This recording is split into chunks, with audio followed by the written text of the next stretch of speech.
This video might end up being too long, but we'll see. I actually researched this next case, which is like part of what brought me here to this article, and I recorded a whole video on it, but I deleted it because I didn't feel like I was doing it justice. And this, like, for some reason, this case bothers me so much and is so sad.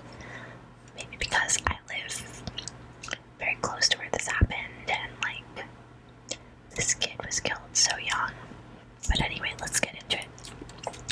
Number 7 is the case of Rashawn Brazell. On February 14th, 2005, 19-year-old Rashawn Brazell was planning to sort out his taxes, or so he said. We don't know if this was true. Before meeting his mom for lunch, he left his family home early that morning, heading for the Gates Avenue train station. This is in Brooklyn, in Bushwick and Bed-Stuy. 3 days later, his torso, legs, and an arm were found wrapped in trash bags in a subway tunnel. In trash bags, and like part of his body also in an MTA, like limited edition bag that had a rooster on it, and there had only been like literally a handful produced, and his body was found in like a weird subway tunnel. Part of it was found there, so those two things like led police to believe like this has got to be a subway or transportation worker, of course. Now there has been an arrest in the case, and the case is like happening. The trial is happening right now, I think, and I can talk about that in a second. But yeah, after part of his body was found in the tunnel, his other arm was discovered, and I think part of his pelvis or something later was discovered at a nearby Brooklyn recycling plant, which I think was in Greenpoint, closer to the water. His head has never been found. I don't think even to this day it's been found. This article says that a decade later, the police aren't closer to finding out who murdered the teenager. But now they're pretty sure that they know who did it. And a weirder thing, I mean, the subway station thing was weird. The subway tunnel thing was weird. You would only dump a body somewhere where you would know that it's not going to be found easily. Like, you wouldn't dump it somewhere random most of the time. That's just like, it's not common for criminals to do that. Like, you wouldn't dump it somewhere that you're unsure of whether it's heavily trafficked or not. So, the subway worker, but also the body was dismembered in like a very surgical, neat fashion. So that was confusing. Like, is this a medical worker, like a surgeon, a doctor? Is this a butcher? Like, what the hell? So they ended up arresting this guy who was already been arrested. First he was arrested for armed robbery, I think, something like that, and then he was linked, I think his last name is Gaban, so he was a neighbor of Brazell, and I've heard some articles say that he was a relative of him. But this guy was linked to a murder of a 17-year-old teenage girl in Bushwick, I believe like the year before, around the same time, but I think before Brazell was murdered. So the DNA, like under her fingernails, was linked to this guy. So he was already serving like 25 to life for this murder of the girl. I think he raped her and murdered her. They left her by a housing project, that type of thing, in Bushwick.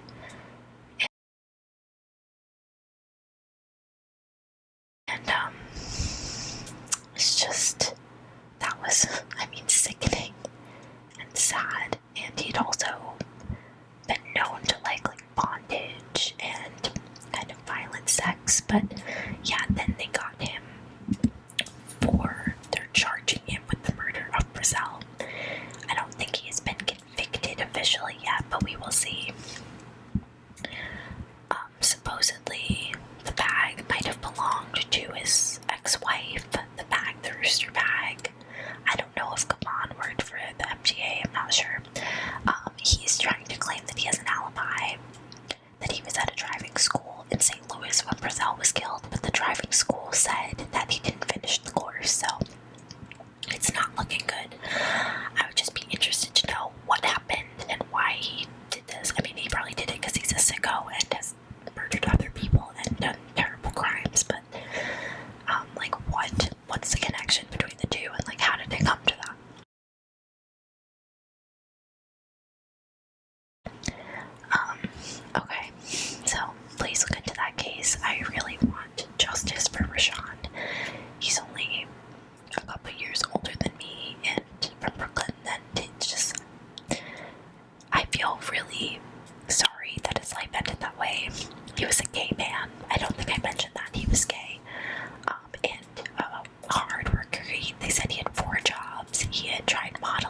daylight from a New York City playground, Rosa Glover decided to take her 19-month-old son, Shane Walker, to the same park. It was a hot day in August 1989, and Rosa was sitting on a bench with Shane when she was approached by a 10-year-old girl and her 5-year-old brother. The two children struck up a conversation with Rosa and then asked if Shane could play with them. The children didn't seem to mind that Shane was so much younger than them, and Rosa agreed to let them take the toddler down the slide. She was watching them play when a man sat down next to her and began ranting about the high crime rate in the city. He said that children weren't safe in the park and mentioned kidnapping. He also tried to show her some scars he had received in fights. According to Rosa, she turned her head for just a few seconds to look at the scars. When she looked back, Shane was gone. So were the children he had been playing with. Rosa immediately started racing around the playground calling for her boy. Upon noticing the girl and her brother re-entering the park, she asked them where her child was, but they insisted that they had left him in the park. The police also questioned the two children, but eventually had to release them. Oddly, Christopher Dansby was also seen playing with an unnamed boy and girl on the day he vanished. The two toddlers both lived in the same building and disappeared at roughly the same time on a Thursday afternoon. Christopher and Shane have never been found. So it sounds to me like some human trafficking thing where they were getting babies illegally to adopt. I'm hoping it's just that, and I hope that the children went to loving, but I mean, loving homes, God willing, like, hopefully people that didn't know how those children were procured, people that were lied to, hopefully. I mean, there are 1,000 worse case scenarios than that, but we can only hope that Christopher and Shane are out there and don't know who they were before, and they think that they were just relinquished for adoption or taken from foster care or something like that. I think there's a lot of things like that that happen, and I know that there are, and people are getting like connected to their real families after incidents like this with all the developments in DNA testing, Ancestry.com, 23andMe, etc., etc. So that, combined with a bigger DNA database for criminal cases, like, it's going to solve so many cases, and it already is. Jane and John Doe cases are being solved. Missing persons cases, all of these things. So that is great, and I really hope that that is the case with these two boys too. Okay, so number 5 is the case of Quinn. It's probably Chin or something. Or I'm just gonna call her Quinn. Quinn Rongwu. It's spelled Q-Q-I-N. So not sure. In May 1997, 11-year-old Quinn Rongwu left her family's one-bedroom apartment. So Quinn left for elementary school on Henry Street. I'm assuming this is Henry Street in Manhattan, but there's also one in Brooklyn, so I'll have to look it up. 2 weeks later, her body was found in the East River. She had been strangled. Quinn Rong had moved to America with her family just 18 months earlier.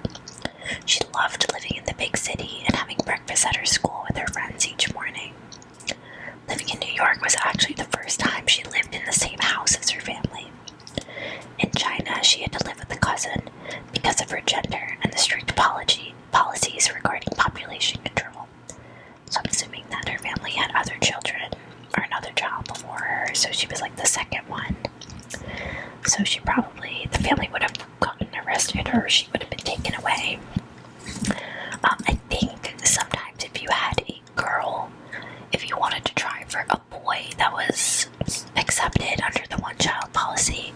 But if your second child was a girl, I'm assuming you'd have to give it up, or sometimes they'd be abandoned or killed, or it's just terrible. Anyway, so the school was only 3 blocks away from the family's apartment, so it didn't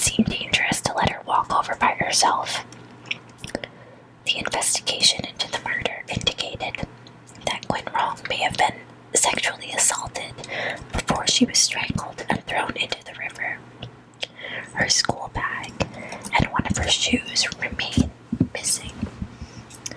A bearded man, allegedly seen by a witness accompanying a young Asian girl on a subway in the Lower East Side of Manhattan, became a focus point of the investigation, as did Quinn Rong's parents when they told conflicting stories about when an earlier baby girl had died back in China. Oh, so maybe her parents killed her and lied about it. Okay. Almost 19 years later, the truth surrounding the murder of Quinn Rong still eludes the police. The investigation is ongoing. Interesting. I do want to click on that link.